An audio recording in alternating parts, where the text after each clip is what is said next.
qu'on appelle retard mental, hein. C'est juste au niveau de la dénomination, donc au niveau du DSM-4, dans la classification bien sûr américaine des troubles mentaux.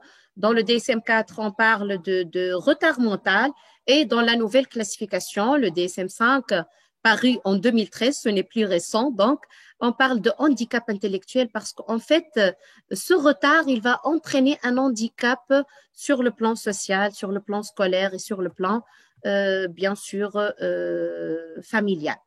Donc, du retard mental au handicap intellectuel, ce trouble est caractérisé par une atteinte du fonctionnement intellectuel, donc des fonctions au niveau de l'intelligence, donc le niveau intellectuel ou l'âge mental et le quotient intellectuel est souvent inférieur à 70, avec des difficultés et une atteinte du comportement adaptatif, l'adaptation du sujet aussi de l'enfant et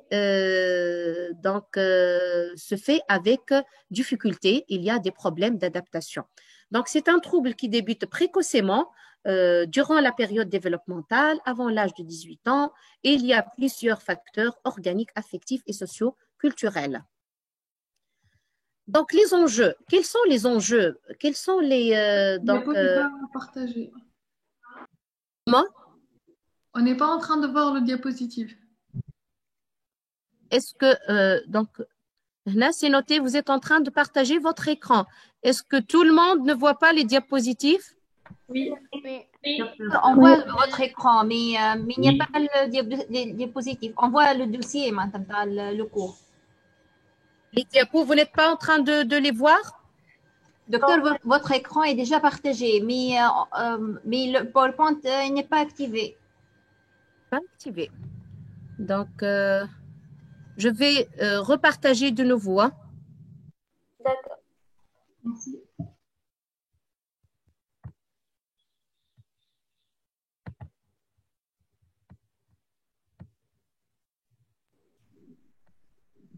Ça va? Oui. OK. Donc, quels sont les enjeux donc, dans ce cours ou pour le handicap intellectuel? Donc, comment on peut procéder? Donc, comment on va faire le diagnostic?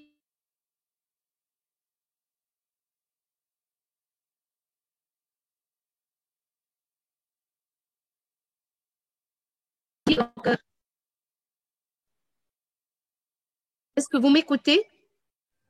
Oui. Oui. Tawa, c'est bon. OK. Donc, les enjeux dans ce trouble.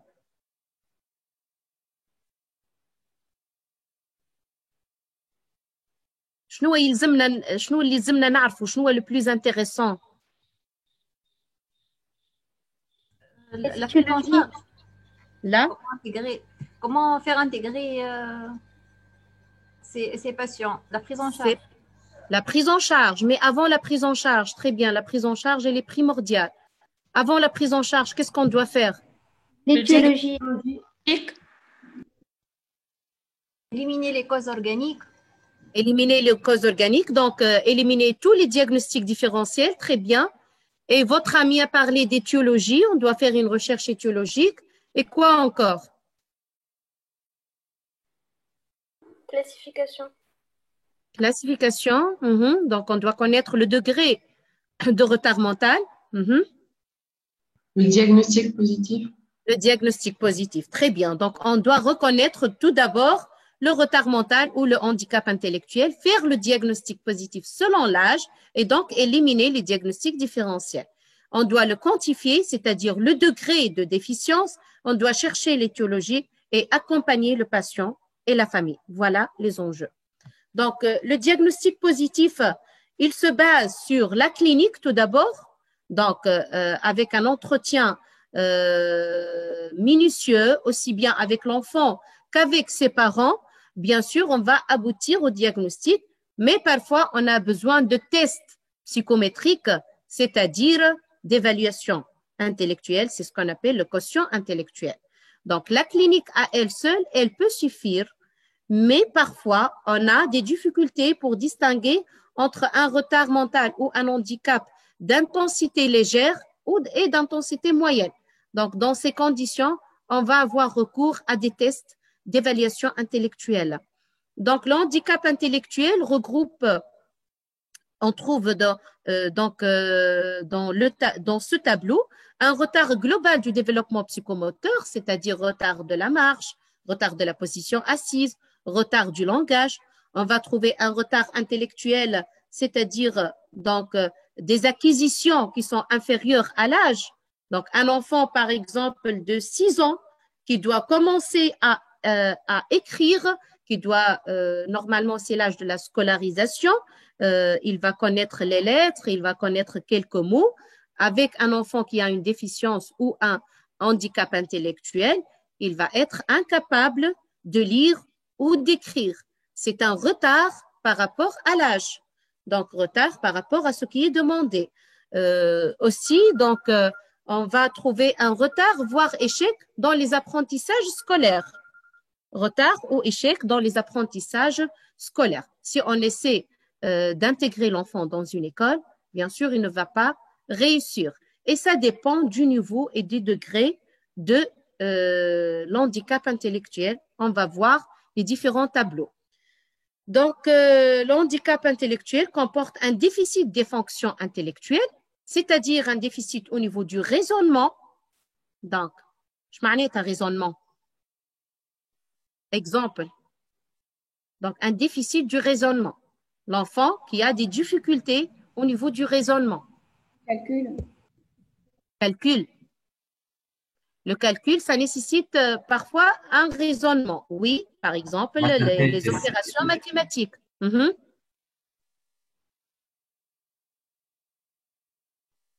Quoi encore? La synthèse. Synthèse. Pour faire une synthèse, pour faire des déductions, pour émettre des hypothèses. Donc, l'enfant a des difficultés dans ce sens. Par exemple, si on lui donne un petit problème, une voiture qui roule à 100 km par heure, donc combien il lui faut de temps pour une distance de 200 km, il va trouver beaucoup de difficultés pour résoudre ce problème. Là, pour un enfant, par exemple, de 12 ans. Un enfant de 12 ans qui a un retard mental, il ne va pas pouvoir résoudre ce petit problème. C'est le raisonnement, comment il peut raisonner. Par exemple, au niveau des distances, c'est le double la distance par rapport à celle de Sousa. Donc, la distance de Sfax à Tunis, il ne peut pas trouver la moitié. Donc, c'est le raisonnement. Donc, il a des difficultés au niveau de la résolution des problèmes. Au niveau de la planification, il ne peut pas planifier, mais il a des difficultés au niveau de la pensée abstraite, au niveau de jugement. Si on lui donne un proverbe, il trouve des difficultés de juger, des difficultés au niveau des apprentissages, aussi bien scolaires que l'apprentissage par l'expérience. Il ne va pas tirer conclusion pour ne pas la répéter une autre fois. C'est l'apprentissage par l'expérience.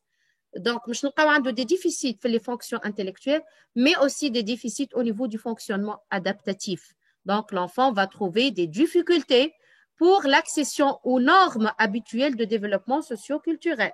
Il ne peut pas s'adapter à la société. Donc, il a des difficultés donc, au niveau de l'autonomie et de la responsabilité sociale, ce qui va limiter le fonctionnement dans les activités de la vie quotidienne. Donc, comment le praticien va apprécier le niveau intellectuel de l'enfant? C'est à travers l'observation. Tout d'abord, il va observer le comportement de l'enfant, comment il se comporte dans une situation d'entretien, d'examen, les jeux spontanés, comment il joue cet enfant. On peut lui proposer des jeux tels que les cubes, les jeux d'encastrement, les jeux de dinette pour les filles et les jeux de garage, par exemple, pour les garçons. On peut lui donner à dessiner et donc, à travers le dessin, on peut connaître aussi le niveau intellectuel de l'enfant. Donc, à un âge bien déterminé, par exemple, à l'âge de 3 ans, une fille, comment elle dessine le bonhomme, on parle de bonhomme, c'est-à-dire comment elle va dessiner une personne. Donc, à l'âge de 3 ans, juste un cercle, c'est juste des formes géométriques. Et puis, donc, à un âge plus avancé, Elle va donc faire des rayons comme ça, et puis elle va faire le corps tout entier, et puis il va y avoir donc les bras, les jambes, ainsi de suite. Donc, c'est un dessin qui va évoluer vraiment de façon progressive en fonction de l'âge. Et ça nous donne une idée sur l'intelligence de l'enfant. Donc, le dessin, les jeux, le langage de l'enfant, le comportement de l'enfant, tout ça, ça va nous donner une appréciation sur l'intelligence de l'enfant, son jugement, son raisonnement, ses connaissances. Par exemple, l'enfant de 3 ans, il va commencer à apprendre les couleurs. Il y a des enfants qui sont un peu avancés, même à l'âge de 2 ans, ils connaissent les couleurs. Et puis, ils vont connaître les formes géométriques. Et puis, le schéma corporel. Donc, voilà, l'intelligence, elle évolue petit à petit en fonction de l'âge. Un jeu d'encastrement, par exemple, des formes géométriques, les endroits appropriés. On peut leur demander aussi la couleur, on peut leur demander quelle est la forme géométrique. Donc, ça commence vers l'âge de 3 ans. Voilà, l'évaluation psychométrique, c'est le test d'intelligence qui nous donne un quotient intellectuel. Et vous savez que le quotient intellectuel normal varie entre 80 et 120. Entre 70 et 80, c'est une intelligence limite. Et inférieure à 70, c'est un retard mental ou un handicap intellectuel. Au-delà de 120, entre 120 et 130, intelligence très élevée. Et il y a les surdoués, la douance, au-delà de 130. Et même chez les enfants qui sont surdoués, donc ces enfants peuvent présenter des difficultés scolaires parce qu'ils n'arrivent pas à suivre le programme, parce que le programme devient un peu ennuyant pour eux. Hein. Ils sont d'une intelligence élevée et donc ils dépassent leurs amis, leurs pairs de classe. Et donc, ça va créer chez eux parfois une instabilité, une sorte d'hyperactivité. Donc, voilà, le degré de retard mental dépend du quotient intellectuel. De 50 à 70, on parle de retard mental léger. De 35 à 50, c'est le retard mental modéré ou moyen. Et de 20 à 35, c'est le retard mental donc sévère. Et inférieur à 20, c'est le retard mental profond. Donc, l'expression clinique, en fait, elle est fonction du degré de déficit intellectuel, des troubles somatiques associés, du phénotype particulier et de l'organisation mentale et de la personnalité. Et on va voir les expressions cliniques des différents degrés de handicap intellectuel. On va commencer par le handicap intellectuel sévère, qui est le handicap intellectuel donc grave. On va regrouper le handicap intellectuel grave et profond parce que presque c'est les mêmes symptômes, les mêmes signes. Un quotient intellectuel qui est inférieur à 35, un âge mental qui est inférieur à 2-3 ans. Donc l'âge mental, à travers les tests, il y a plusieurs tests d'évaluation d'intelligence qui vont nous donner un âge mental. Et comme on a dit, qui n'amène l'âge mental sur l'âge réel, fois 100, on trouve le quotient intellectuel. Donc, ces enfants ne peuvent pas suivre une scolarité normale, bien sûr, et ils ont un retard global et massif du développement psychomoteur. Généralement, je n'ai pas au retard de la marche. Pour l'homme, مشى مؤخر مشى مثل بعد ال5 سنين وإلا ثم des enfants qui n'ont pas même acquis la marche. C'est surtout le cas de handicap intellectuel profond. Donc, un retard au niveau du développement psychomoteur, l'acquisition de la propreté sphinctérienne est tardive, ou elle, parfois elle n'est pas acquise, absence de langage, et souvent on trouve des anomalies morphologiques, des dysmorphies faciales, qui font parfois évoquer des syndromes génétiques ou des maladies particulières. Donc, des anomalies morphologiques, parfois on trouve aussi des troubles neurologiques ou une épilepsie qui est fréquemment associée. Voilà différents types de dysmorphie faciale. Des dysmorphies faciales qui peuvent évoquer des syndromes génétiques souvent associés à un retard mental. Chez ces enfants, les gens de retard mental profond, on trouve une dépendance totale à autrui. معناتها il est totalement dépendant d'une tierce personne. ما ينجمش يخرج وحده، ما ينجمش يمشي يقضي par exemple، ما ينجمش يدخل للتواليت وحده، il n'est pas autonome, il ne peut pas s'habiller tout seul. Donc c'est une dépendance à autrui. Parfois il ne peut pas s'alimenter tout seul. Donc avec des perturbations relationnelles importantes, un isolement, un retrait affectif, des stéréotypes fréquents اللي حكينا عليهم في l'autisme نلقاوهم في الretard mental profond, le balancement اللي هو معروف به l'enfant اللي عنده donc retard mental profond, des décharges agressives, parfois عندهم des troubles du comportement, une grande impulsivité, surtout en cas de malaise ou de frustration. Frustration معناتها كي تفك له حاجه ولا ما تعطيش حاجه يحبها. Donc il va faire une crise de colère et des automutilations aussi. L'auto-agressivité est fréquente chez les enfants qui ont retard mental. Donc, le handicap intellectuel moyen, un quotient intellectuel entre 35 et 50, un âge mental inférieur à 6 ans. Si ces enfants sont scolarisés, ils ne vont pas accéder à la lecture et ou à l'écriture. Mais ils vont échouer car l'âge mental inférieur à 6 ans.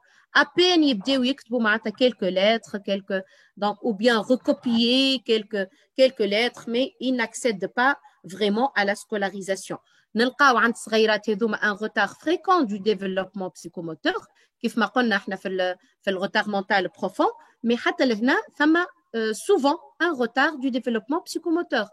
Quand on le développement psychomoteur, la position assise, la marche, le langage, la propreté sphinctérienne, كلهم يدخلوا في le développement psychomoteur. Le langage est relativement développé, mais après un retard. كما قلنا ثم un retard du langage oral pendant la petite enfance. Donc, quand est-ce que l'enfant parle normalement? Est-ce que vous vous rappelez encore de ces notions? Donc, l'acquisition du langage. Donc, à quel âge se fait l'acquisition du langage chez l'enfant? À votre avis? 18 mois. 18 mois, très bien. C'est pour le premier mot. Le premier mot, c'est entre 1 an, ou elle a 10 mois, et 18 mois. Le premier mot. Et la première phrase, vers quel âge?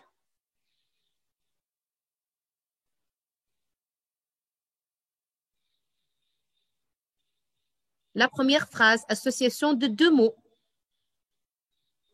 2 ans. 2 ans, très bien. C'est entre 20 mois, 24 mois, l'enfant va commencer à faire des phrases de 2 mots, des phrases simples de 2 mots. Donc, dans le handicap intellectuel moyen, on va trouver un retard du langage oral, une autonomie partielle. Mouch kif ma fait retard profond. Donc, une autonomie partielle. Il peut s'alimenter seul, il peut porter ses vêtements seul, s'habiller. Il peut, par exemple, sortir dans des endroits qu'il connaît. Mais parfois, il ne peut pas prendre les moyens de transport. Donc, l'autonomie est partielle, n'est pas totale. On trouve ici des perturbations relationnelles. Pour le handicap intellectuel léger, le quotient intellectuel est entre 50 et 70, l'âge mental est inférieur à 11 ans. Qui on dit inférieur à 11 ans, il ne peut pas accéder le secondaire, le collège. Donc, possibilité de scolarisation, mais il y a des difficultés d'apprentissage scolaire et surtout le problème d'inadaptation scolaire. Qui font qu'il ne peut pas accéder au collège, معناتها مش معناتها ما احناش باش نلقاو صغيرات عندهم retard mental léger في الكوليج ولا في الليسي. نجموا نلقاو des enfants lycéens, mais vraiment avec des redoublements répétitifs, donc un désinvestissement scolaire, des difficultés scolaires très importantes chez ces enfants, surtout في الكوليج et في les années supérieures. Donc, un problème d'inadaptation. Souvent, le développement psychomoteur est normal. ما احناش مش نلقاو retard de la marche. Souvent, ما نلقاوش retard du langage وإلا retard خفيف ما هوش très important. Souvent, pas d'anomalies grossières du langage, de rares anomalies somatiques et un degré d'autonomie et d'insertion sociale extrascolaire satisfaisant. Toutefois, on trouve les perturbations affectives. شو معناتها les perturbations affectives؟ الصغيرات هذوما مثال عندهم des manifestations comportementales. ils sont instables parfois, ils sont intolérants à l'échec, ils sont intolérants aux frustrations. معناتها كيما نقولوا كي ما تعطيش حاجة يحبها, il va piquer des crises de colère, il va faire des crises d'agitation. Ce sont des manifestations comportementales chez les enfants qui ont un handicap intellectuel léger. نجموا نلقاو عندهم une inhibition, une passivité, abattement, soumission extrême à l'entourage, quelle que soit soumission à l'entourage des adultes ou bien même les enfants. Et aussi, ces enfants sont suggestibles. Parfois, on ne trouve pas de troubles affectifs particuliers, juste un infantilisme, régressif. Donc, ces enfants ont une compréhension limitée des risques. Parfois, ils ne comprennent pas le sens de risque dans les situations sociales. Le jugement est immature dans ces situations, ce qui peut induire le fait d'être manipulé par les autres. Donc, qui نشوفوا chez des filles, parfois, نلقاو des filles adolescentes qui ont un retard mental léger et qui sont victimes, par exemple, d'abus sexuels, de viols, parce que ces filles sont facilement manipulées, elles sont suggestibles et donc elles ne comprennent pas vraiment le sens du risque. Et donc, c'est le problème que pose le retard mental léger.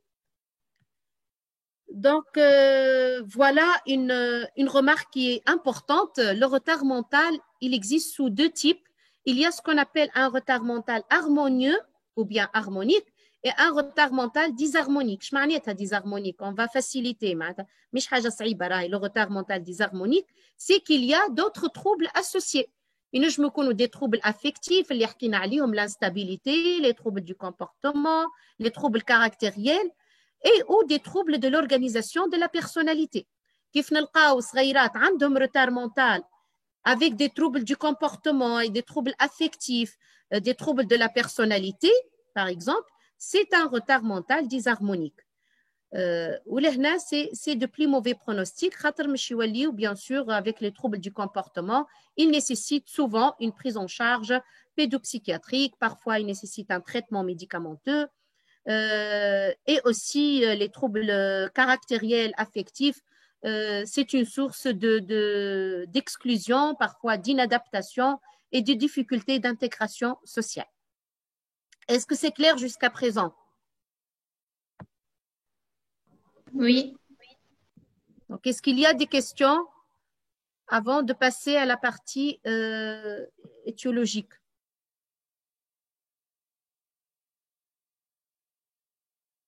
C'est bon? Oui. OK.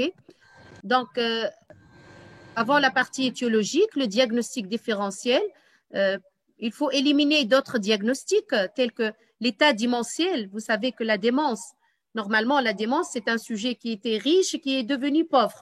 Quelqu'un qui était intelligent, mais qui a perdu les capacités intellectuelles. La démence, c'est souvent chez les sujets âgés. Hein? Mais l'état démentiel, c'est un diagnostic différentiel de retard mental. Les pseudo-débilités mentales, pseudo, le retard mental. C'est le cas des inhibitions affectives. Un tableau de dépression grave, l'enfant est inhibé, très inhibé. Avec cette inhibition intellectuelle, on peut penser même à un retard mental. Tellement l'enfant donc est incapable de raisonner, il est incapable de suivre, par exemple, le déroulement normal du cours, il a cette viscosité au niveau de la pensée, cette inhibition intellectuelle, on va penser bien sûr à un retard mental, un handicap intellectuel. L'inhibition affective, l'insuffisance d'apport du milieu, les carences affectives, les déficits sensoriels aussi, et les troubles instrumentaux tels que les troubles du langage qui mettent dysphasie. الصغير اللي عنده dysphasie كما قلنا عنده retard grave du langage, donc qui peut faire suspecter un retard mental. C'est un diagnostic différentiel. Les psychoses infantiles ou qui نقولوا psychose, c'est tout ce qui est autisme, les troubles du spectre de l'autisme, mais aussi la schizophrénie, l'insuffisance intellectuelle méconnue lorsqu'il y a un forcing scolaire, ce sont des causes plutôt pédagogiques. Les facteurs étiologiques, il y a les facteurs organiques et les facteurs environnementaux. Pour les facteurs organiques, je les ai récapitulés. Ils sont plus détaillés dans le cours. Il y a les causes génétiques et antinatales, les différents types d'encéphalopathie, détaillés dans le cours. Je vous quelques exemples de chaque type. L'encéphalopathie, donc les encéphalopathies héréditaires par anomalie enzymatique ou sans anomalie enzymatique, donc les aberrations chromosomiques, les pathologies de la grossesse, aberrations chromosomiques, si vous pouvez me donner des exemples qui peuvent donner un retard mental. La trisomie 21. Eh bien, la trisomie 21, quoi encore?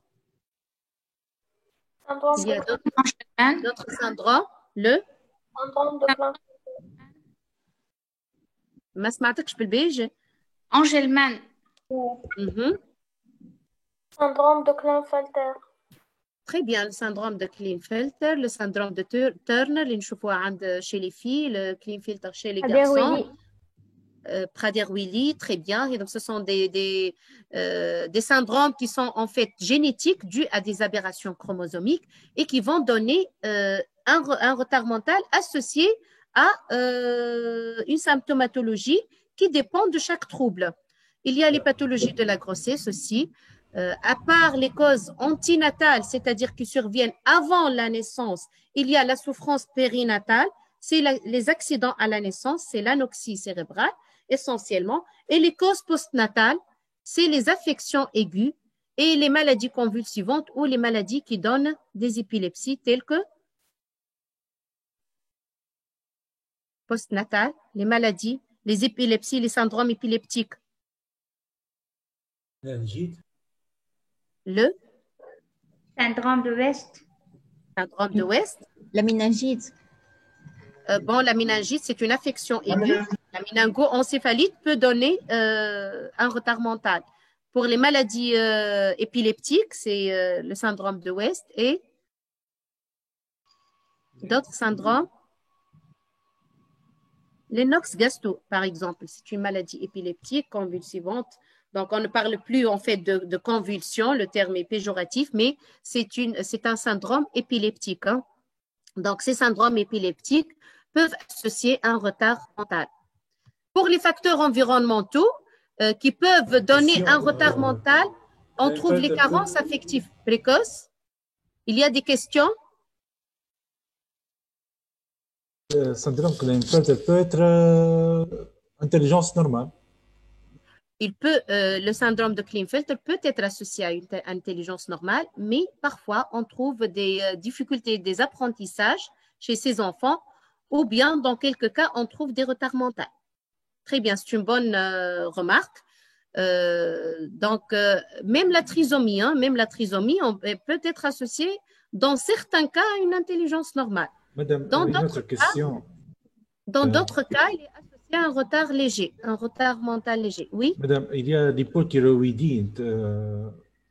Est-ce qu'il y a un face associé à l'hypothyroïdie? فكر لو جاري néonatal. Est-ce qu'il y a des images pour l'hypothyroïdie? Images. L'hypothyroïdie congénitale chez l'enfant, elle peut être associée à des retards des apprentissages ou à un retard mental léger. Généralement, c'est des retards des apprentissages avec un retard retard de croissance. Donc, il peut être, si elle est dépistée précocement, on peut prévenir les troubles, les conséquences de cette hypothyroïdie. Elle peut être traitée. Donc, si elle n'est pas diagnostiquée, donc elle va être découverte tardivement, elle peut être découverte tardivement, et on peut trouver chez ces enfants des retards des apprentissages. Je ne sais pas si j'ai bien compris la question, si j'ai répondu à ta question. Oui. OK.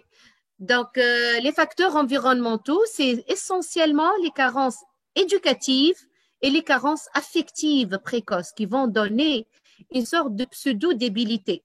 Donc, c'est un tableau qui ressemble au retard mental. Ils ont eu, bien sûr, des carences énormes au niveau de leur apprentissage, au niveau de l'éducation, et donc qui va retentir par la suite sur le niveau intellectuel. Les carences en soins maternels, l'environnement socio-économique et culturel défavorisé, comme on a dit, le bas niveau socio-économique, le défaut de stimulation de l'enfant. Et donc, la dernière partie dans ce cours, le dernier chapitre, c'est la prise en charge. Il y a en fait plusieurs types de prise en charge, mais l'essentiel, c'est de prendre l'enfant en globalité, dans sa totalité. Donc, on ne va pas prendre seulement, par exemple, les troubles du comportement pour corriger ces troubles, on va donner des traitements médicamenteux, mais il faut bien sûr voir dans la globalité les besoins de ces enfants. Les traitements médicamenteux peuvent avoir leur place lorsqu'il y a des troubles associés, tels que les troubles du comportement, mais la psychothérapie, elle est primordiale afin d'apaiser la souffrance psychique, mais aussi, dès le début de la découverte du trouble, on va annoncer le trouble aux parents, on va faire une guidance parentale, on va faire un suivi pour ses parents, déculpabiliser les parents, peut-être ils se sentent coupables, s'ils ont quelqu'un dans la famille qui a une déficience intellectuelle, donc ils vont dire peut-être c'est génétique et donc je suis coupable. Donc, il faut apaiser cette souffrance et il faut bien sûr accompagner les parents. Une prise en charge familiale, annonce et acceptation de l'handicap, car si les parents n'acceptent pas l'handicap, ils ne peuvent pas aider l'enfant. Ils vont être soit des parents rejetants, soit qu'ils sont incompréhensifs vis-à-vis des difficultés de leur enfant. Implication de la famille dans le projet thérapeutique de l'enfant. Des mesures rééducatives, une rééducation orthophonique s'il y a des troubles du langage oral, mais aussi s'il y a des difficultés du langage écrit. خاطر الصغيرات معناتها في السنوات الأولى اللي عندهم retard mental léger مش يكون عندهم صعوبات في الكتابة. Donc, pour ces enfants, on peut proposer aussi une prise en charge orthophonique pour le langage écrit. Donc, des mesures pédagogiques, une éducation spécialisée. S'il s'agit d'un handicap léger, il y a les classes d'intégration. Donc, يدخلوا في الإدماج هذوما نعملوا لهم donc dossier d'intégration et ils vont intégrer une classe spéciale. Donc, ce sont des classes d'intégration. Pour le degré moyen et sévère, c'est plutôt les institutions, les associations qui prennent en charge ces enfants, telles que les UTEM, l'Union tunisienne d'aide aux insuffisants mentaux, bien sûr, les mesures institutionnelles, c'est les institutions spécialisées. L'hôpital de jour, il y a qu'une femme à les formes désharmoniques avec des troubles psychotiques associés. La formation professionnelle à un certain âge, les ateliers protégés, mais le meilleur traitement reste la prévention. La prévention fait les complications de l'accouchement, la prévention des carences affectives, la prévention des maladies génétiques. Donc, c'est surtout la surveillance des grossesses et le suivi des parents, des troubles mentaux et des troubles organiques. Donc, en conclusion, le handicap intellectuel, c'est fréquent, 1 à 3% de la population générale. Il y a 3 degrés, donc le degré léger, moyen et sévère. Souvent, dans 85%, il s'agit d'un handicap intellectuel léger et il y a intrication de facteurs organiques et environnementaux dans la genèse de ce trouble. La prise en charge est multidisciplinaire, essentiellement institutionnelle. L'objectif essentiel, c'est l'intégration, soit scolaire ou professionnelle ou sociale. Et bien sûr, à un certain âge, c'est l'intégration à la fois professionnelle et sociale. Et j'insiste bien sur l'intérêt du dépistage précoce de l'handicap intellectuel et surtout de sa prévention. Donc voilà, je vous remercie pour votre attention. Et si vous avez des remarques, des questions, Madame, je suis à l'écoute. Madame, Oui. Merci bien. Juste, je vous laisser mon mail, s'il vous plaît, si vous pouvez nous envoyer les diapositives. Sans problème. OK. Il est dans le chat, les mails. Dans le chat, ou bien je peux le le déposer sur la plateforme. ما يبقى باش يهبطوا لنا مدام ابعثوا لي على الميل وانا جو لو ديفوز هكا. Ok, ok. Sinon, madame, ما نعرفش est-ce que c'est possible هو خاطر les deux cours sont hyper chargés معناها دونك ما نعرفش سي فما شي possibilité أنا نركزوا كان على الكونتوني نتاع لي ديكوا خاطر بالحق سي hyper chargé والوقت برشا علينا اون بو بلو ما عادش نجم نلحقوا معناها. بالحق مادام الوقت ياسر معناها ضغط علينا والكل. ما نعرفش est-ce que possible ولا. Ok, l'essentiel, c'est dans les diapos. Donc, j'ai pas insisté sur les étiologies, Barsha, les détails de l'étiologie. Donc, on peut se contenter, pourquoi pas, du contenu des diapos. Je vais vous envoyer donc les diapos. Ok, ok. Bonne chance. Merci. Ok, à la prochaine. Merci pour vous. Bonne soirée. Merci, bonne soirée. Merci. C'est bon, docteur. L'email, c'est bon, ça y est. C'est bon, merci. Ok. Bonsoir. Bonne soirée. Bye bye.